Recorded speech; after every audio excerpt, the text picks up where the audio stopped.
déjeme saludar al maestro Ricardo Sevilla, periodista independiente, escritor, columnista del diario Basta y miembro de esta familia sin censura. Mi querido Ricardo, ya escuchábamos a este señor y aquí se aplica que lo que no suena honesto suena metálico, porque no sé si sea de agrapa esta defensa que hace Carlos Marín de Murillo Karam.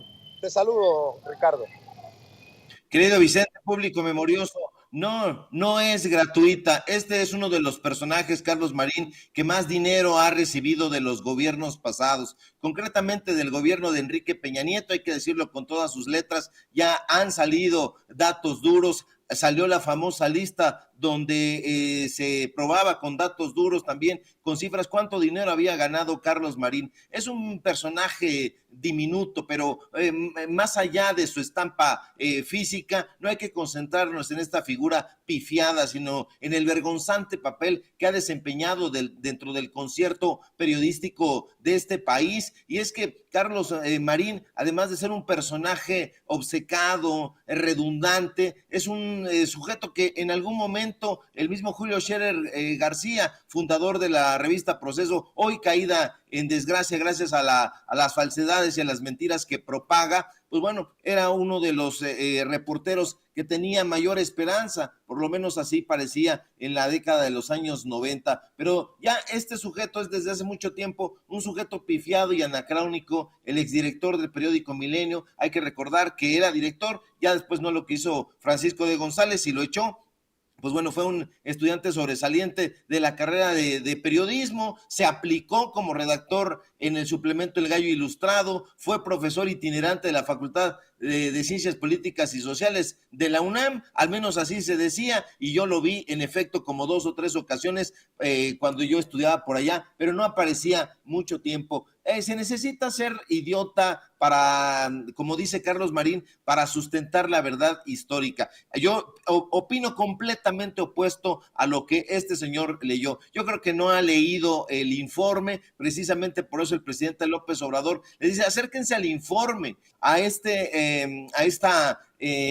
documento que tiene precisamente los pormenores de en qué está basada esta investigación, pero Carlos Marín no lo ha hecho y no lo ha hecho porque repite los mismos tópicos, tanto con Ciro Gómez Leiva, que además era su lugarteniente en el periódico Milenio, hay que recordar que eran director general y director editorial en ese periódico, pues bueno, están de la mano. No lo ha leído porque, insisto, repite con Ciro lo que escribe en su columna, ese bodrio que se llama El asalto a la razón. Y hay que decírselo, hay que recordárselo a Carlos Marín para que lo tenga en cuenta. La verdad histórica se sustenta en la información obtenida de una llamada telefónica, sí, de una llamada telefónica de una mujer. Esa mujer tenía una tienda, una tiendita de la esquina que se llamaba Así Me Quedo, y ella le proporcionó datos a 2 personajes, uno apodado El Pato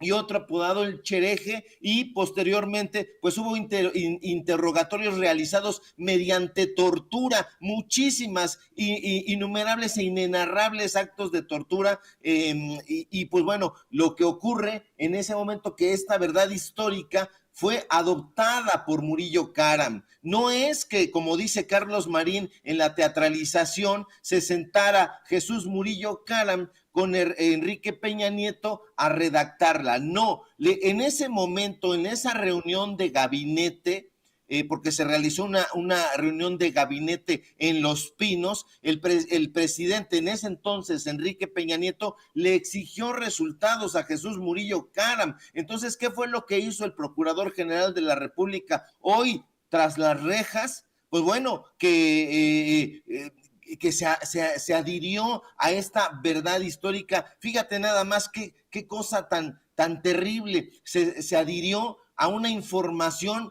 que habían dado dos personajes en concreto, estos que acabo de mencionar, mediante tortura. Entonces, pues evidentemente él dijo, yo quiero sacar lo más pronto posible este tema y que se le dé carpetazo, pero no, los 43 estudiantes nunca estuvieron juntos, ni estuvieron en el basurero de Cocula, ni hubo una incineración colectiva. Eso es una tontería. Quienes cubrimos ese caso, lo dijimos la semana pasada, lo refrendamos hoy, no vimos otras cosas, estuvimos entrevistando a la gente, fuimos a Iguala de la Independencia, estuvimos en Guerrero, estuvimos platicando incluso con gente que estaba vinculada a Guerreros Unidos. Eso es la realidad. Nosotros entrevistamos a mucha gente. En el periódico Excelsior no quisieron publicar eso, y justamente por eso dice el presidente López Obrador que se ha tenido el apoyo de los medios de comunicación corporativos para impulsar esta narrativa, esta mentira. Y bueno, pues en esta verdad histórica lo que prevalecen son las rupturas argumentativas, los vacíos narrativos, las contradicciones, el abuso del poder. No tiene pies ni cabeza, hay muchos vicios de origen, se obstaculizó el acceso al derecho y a la verdad y a la justicia. Por eso Carlos Marín va con su amigo Ciro Gómez Leiva, porque si viene contigo a que le hagas una entrevista, pues bueno, va a decir cosas completamente distintas. ¿Por qué? Porque esas entrevistas, Vicente, público memorioso, son entrevistas a modo. Ahí, dentro de todo el caso Ayotzinapa, hubo privación ilegal de la libertad, hubo homicidio, hubo participación e involucramiento de agentes estatales, ya lo hemos dicho, pero también de agentes federales. Entonces, Murillo Karam es una víctima, como lo quiere hacer ver Carlos Marín. Por supuesto que no, y lo hace así porque la PGR tenía contratos muy jugosos con el periódico Milenio. Entonces, hasta la fecha, estos personajes siguen haciendo esa defensa no pedida por amiguismo, por compadrazgo. No se puede revictimizar a las personas en el caso de Ayotzinapa, no se puede estigmatizarla, y eso es lo que hizo precisamente la verdad histórica, que fue revestida de acciones institucionales, de estrategias de comunicación que tenían como meollo del asunto el cierre de las investigaciones. Estaban cansados, acuérdate, Vicente, Jesús Murillo Karam dijo, ya estoy cansado. Entonces, aquí lo que nosotros hacemos es invitar a la gente a que lea este documento, a que haga una equiparación entre la famosa verdad histórica y la información actual. Entonces, de esa manera se va a dar va a tener un sustento, va a tener información que no van a dar a conocer en los medios de comunicación corporativos, y que si lo hacen, pues bueno, va a haber los defensores, Ciro Gómez Leiva, Carlos Marín, la gente de Milenio, la gente de Reforma, Sergio Sarmiento, y toda esta tropa que ya sabemos perfectamente que recibe moche, y como tú dices, pues bueno, lo que no suena coherente, suena metálico. Oye, Ricardo, la gente tiene que no puede olvidar que esos que hoy están defendiendo a Murillo Karam, Ciro, Marín, López Dóriga, son los mismos que han defendido a Genaro García Luna. A ver, están muy cabrones, y esos son los verdaderos periodistas de México. No, o sea, estamos hablando de palabras mayores, Ricardo.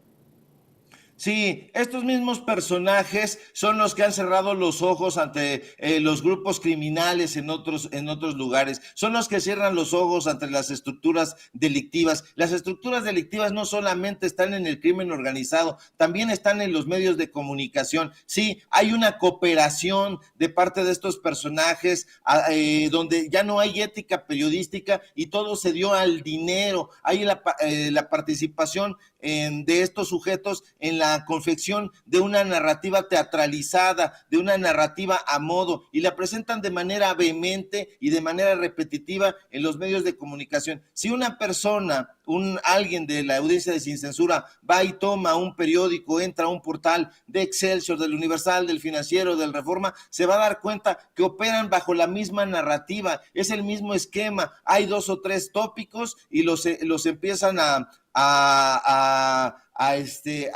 elevar en la narrativa, los comparten en redes sociales, los comparten, incluso hay momentos en que todos son exactamente igual, por eso se habla del nado sincronizado. Hay una estrategia de parte de los medios de comunicación llamados tradicionales, que yo me niego a llamarles así, y no hay ni neutralidad, no hay objetividad. Estos personajes están completamente involucrados, están completamente vinculados a los poderes, tanto empresariales como los poderes políticos. Ahora, el ataque contra López Obrador se entiende y se comprende porque este presidente los ha exhibido. Antes había pacto con Peña Nieto, con Calderón, con Fox y con sus antecesores de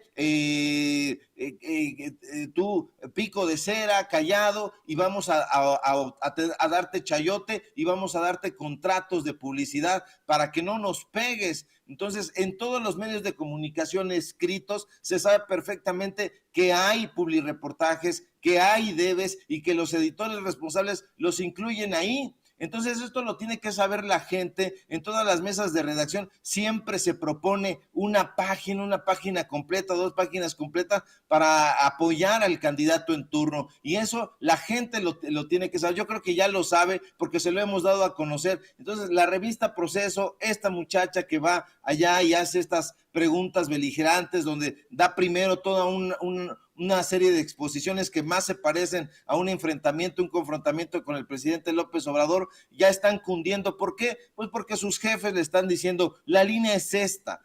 No es, insisto, que Enrique Peña Nieto se haya sentado con Murillo Karam a redactar. Eso es estúpido, Carlos Marín. Así no funcionan las cosas, pero sí funcionan cuando el presidente en ese momento quería resultados y el procurador dice, estoy cansado, entonces ¿qué voy a hacer? Adherirme a esta narrativa que se construyó a partir de tortura a dos personajes que tenían la versión, les llegó de una tiendita. Por eso lean, público memorioso, este informe de la Comisión para la Verdad y Acceso a la Justicia del caso Ayotzinapa.